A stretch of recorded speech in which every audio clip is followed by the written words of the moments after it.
Hello and welcome to English with Justino. These are stories and discussions designed for you to learn English vocabulary, expressions, culture, and maybe even some grammar along the way. These are designed for those already speaking English at an intermediate or advanced level. The idea here is to listen, read, and learn from a native English speaker in a natural way, the way you first learned your native language, by hearing it. Okay, forward we go. Alice's Wonderland Adventures. Final chapter. Lesson 1. After the Cheshire Cat disappeared, the whole procession went to court to settle a dispute they were having. The King and Queen of Hearts were seated on their thrones when Alice arrived, with a great crowd assembled around them. All kinds of birds and beasts, as well as a whole pack of cards. The Jack of Hearts was standing before them, in chains, with a soldier on each side to guard him. Who was seated on thrones? The King and Queen of Hearts were seated on thrones. Who was assembled around the King and Queen? All kinds of birds and beasts, as well as a whole pack of cards. Who was standing in chains? The Jack of Hearts was standing in chains, with soldiers on both sides of him. The White Rabbit stood near the king with a trumpet in one hand and a scroll of parchment paper in the other. In the very middle of the court was a table with a large dish of tarts upon it. They looked good and made Alice hungry to look at them. Was the White Rabbit standing far away from the king? No, the White Rabbit was standing near the king. What did the White Rabbit have in his hands? The White Rabbit had a trumpet in one hand and a scroll of parchment paper in the other. What was on the table in the very middle of the court? A large dish of tarts was on the table in the middle of the court, and they made Alice hungry. I wish they would get this trial done, Alice thought, and hand out the refreshments. But there seemed to be no chance of this, so she began looking at everything around her to pass the time. What did Alice wish for? Alice wished, or hoped, that they would get the trial done fast. Why? Because the tarts made Alice hungry, and she wanted them to hand out the refreshments. Alice had never been in a court of justice before, but she had read about them in books, and she was pleased to find that she knew the name of nearly everything there. That's the judge, she said to herself, because of his great wig. Did Alice know some things about a court of justice? Yes, she knew a few things, because she read about them in books. How did she know who the judge was? She knew the judge because he wore a great wig. The judge was the king, and he wore his crown over the wig and did not look comfortable. And that's the jury, thought Alice.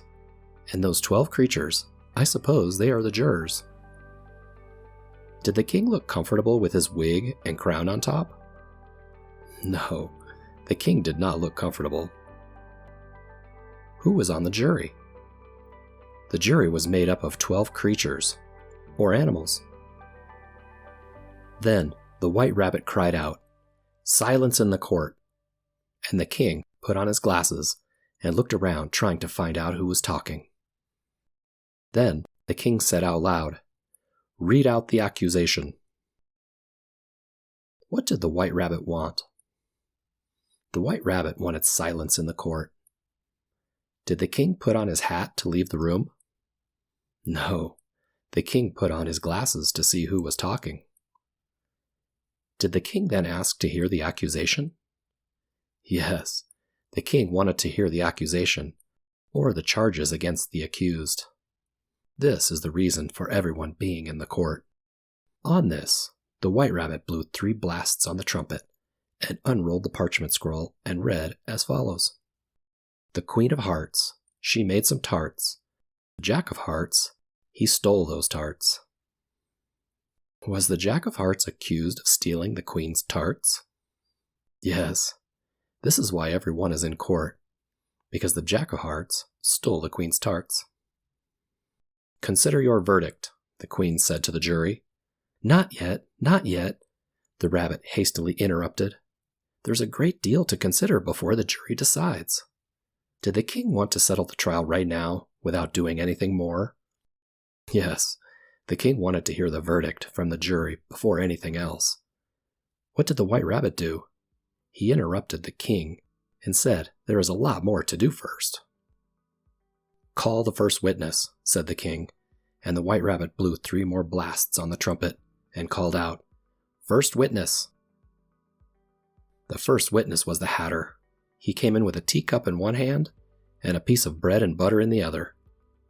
"I beg pardon, your majesty," he began, "for bringing these in, but I had not quite finished my tea when I was sent for." Who was the first witness? The Hatter was the first witness. What did the Hatter have with him when he arrived? The Hatter had a teacup in one hand and a piece of bread and butter in the other. "You should have finished," said the king. "Take off your hat," the king said to the Hatter. "It isn't mine," said the Hatter. "Stolen," the king exclaimed, turning to the jury, who instantly made a note of this fact. "I keep them to sell," the Hatter asked, as an explanation. "I have none of my own. I'm a Hatter." Here, the queen put on her spectacles and began staring at the Hatter. He turned pale and fidgeted nervously. "Give your evidence," said the king, "and don't be so nervous, or I'll have you executed on the spot." Did the Hatter answer the king's questions honestly? Well, sort of. He answered the king's questions literally. He was answering like the Hatter would. Just at this moment, Alice felt a very strange sensation, which confused her until she figured out what it was. She was beginning to grow larger again. She thought at first she would get up and leave the court, but decided to stay where she was as long as there was room for her. What was happening to Alice? Alice was starting to grow back to her normal size again. "I wish you wouldn't squeeze so," said the Dormouse, who was sitting next to her. "I can hardly breathe." "I can't help it," said Alice. "I'm growing." All this time, the queen had never stopped staring at the Hatter. "Give your evidence," the king repeated angrily to the Hatter, "or I'll have you executed, whether you are nervous or not." The miserable Hatter dropped his teacup and bread and butter and went down on a knee. "I'm a poor man, your majesty," he began. "You're a very poor speaker," said the king. "You may go," said the king, and the Hatter hurriedly left the court, without even waiting to put his shoes on, which he had oddly taken off. "Take his head off outside," the queen added to one of the officers, but the Hatter was out of sight before the officer could get to the door. Did the king allow the Hatter to leave after he begged on one knee? Yes, the king allowed the Hatter to leave, and he rushed off. Did the queen order him executed as he left? Yes, the queen ordered the Hatter to be executed, but he left before the officer could even get to the door. "Call the next witness," said the king. Alice watched the White Rabbit as he fumbled over the list. She was feeling very curious to see what the next witness would be like. "They don't have much evidence yet," she said to herself. Then, she was very surprised when the White Rabbit read out, at the top of his little voice, the name Alice. Who was the next witness going to be? Alice was the next witness. Summary. Alice arrives at the courtroom with the King and Queen of Hearts sitting on thrones.